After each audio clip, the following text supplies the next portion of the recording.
appointment about 3 weeks ago. Yes, thank you. Say it again, Josh. Say it again. Well, we started talking about this about 3 weeks ago. I didn't really mean say it And again. and I sat in front of my computer with the blank screen in front of me, just trying to think of any time when I had an issue with communication. It took me about a week and a half, and I thought that, maybe sometimes when you're in the shower, when you're like brushing your teeth and it just hits you, I was kind of waiting for that moment, but it never did. So, I was at the dinner table, and I asked my parents and my sister if they could think of a point in time where I had an issue with my communication. For a whole minute, no one says anything, like absolute dead silent. Oops. And suddenly everyone starts talking. They're listing this time when I was 5, when I was 6, when I was 10, when I was 12. Like, what is happening? It was chaotic. Well, overall consensus is that I am not the best communicator. But the common denominator in all the situations was my lack of emotional expression, meaning that I tend to bottle up my emotions and I don't like burdening the other person with how I'm feeling.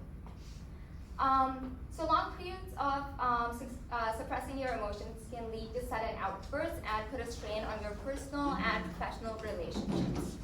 And emotional expression is influenced by multiple factors. Could be social media, could be culture, could be how you're raised, etc. But the textbook does a better job of explaining that to you. Instead, I am going to be talking to you about how you can manage your emotional expression. Because when you effectively express your emotions, you enhance not only your personal but your professional relationships as well. So the first step that I am going to talk to you about, which is the most crucial step in managing your emotions, is identifying and labeling your emotions. So there are a magnitude of emotions, but there are a few primary ones that other variations stem from. And those could be anger, joy, sadness, fear. And there was an experiment conducted by a scientist called Hamid Haribi. I'm sorry if I'm butchering that name. But he conducted an experiment where he had 2 sets of people, and they were all asked to review their facial emotional expressions. But one set of people, one group, was asked to give it an emotional name. So they could name it anger, sadness, fear, etc. But the other group was told to give it a non-emotional name. Meaning you could have a sad face, but you had to name it Bob, or you had to name it Harry, or whatever came to your mind. And what they found out from this experiment is that the simple act of putting an emotional name to your emotion, like sadness or anger or fear, it triggers activations in your this is a mouthful, in your inhibitory networks of your prefrontal cortex of the brain.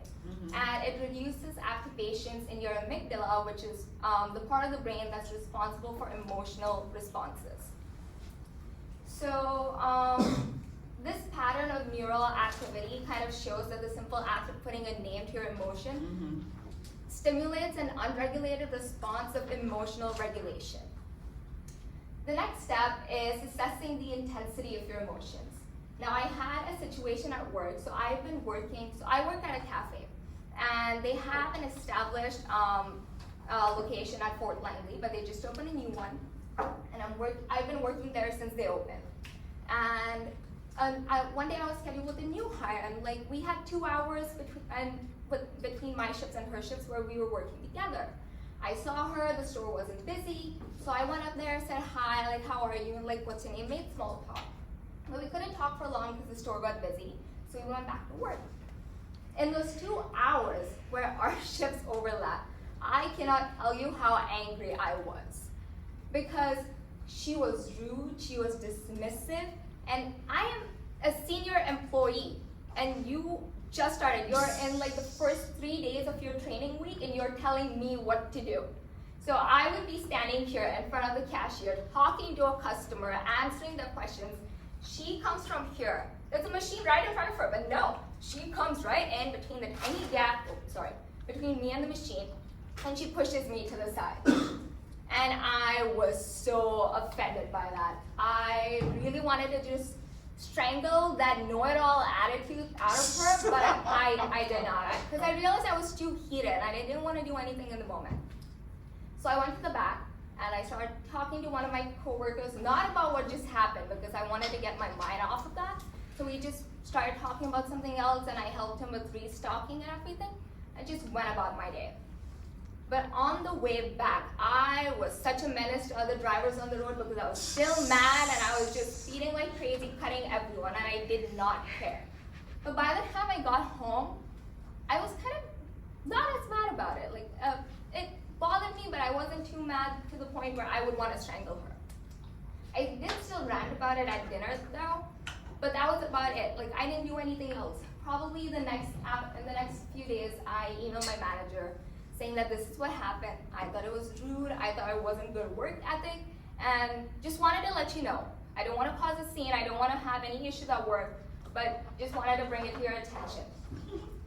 And it kind of made me realize that when we're heated, we make some of the worst decisions. It could be in the heat of anger and the heat of joy, it could be some of the most irrational decisions you can make. And in this situation, I kind of understood where I was heating up, and I took a step back and removed myself from that situation.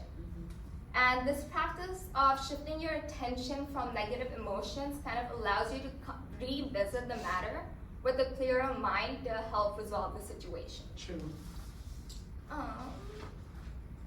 Yeah.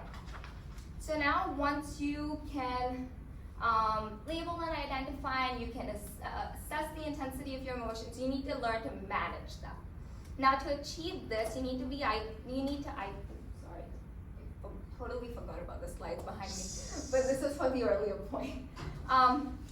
So you need to learn to manage them. Now, to achieve this, they need to be identified correctly and communicated in a way that positively communicates the emotion and such that the person understands you.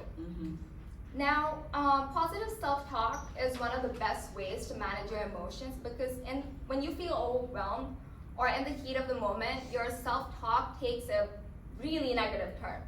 So in this case, instead of calling the new hire a bunch of names in my head, I could have just said that she's still training, give her time, she'll get the hang of the job. And when you make such changes to the way you think about yourself and others, you kind of feel like you don't have to blame your emotions on someone, because that's what we do when we're angry, when we're sad. We end up blaming someone else for our bad mood. Some of the things I like to do are just getting out of my own head. So I could go to the gym, I could journal, I could go get coffee, or I could just take a walk around my neighborhood. Some of these things don't even have to be you leaving your house. You could just do the dishes or the laundry that you've been avoiding for the past week, but either way, just try to get out of your own head. And this practice really shifts your mind, and it again reinstates the earlier point of coming back to the topic with a clearer mind. So to summarize 3 steps to achieving effective emotional expression, they are identifying and labeling your emotions, assessing the intensity of your emotions, and managing your emotions. Because when you can label your emotions, you are in control of them and not the other way around. And assessing them and understanding when the moment is heating up allows you to remove yourself from the situation and just get out of it, not make any rash decisions. And finally, you need to manage them, because you cannot lose your cool, especially with customers, or just throw something at your manager because they're being inconsiderate, even though they deserve it sometimes, but it's not the right thing to do. So, all these steps will allow you to effectively communicate your emotions in your personal and professional relationships. And I hope these steps help all of you as much as they've helped me. Josh, you were on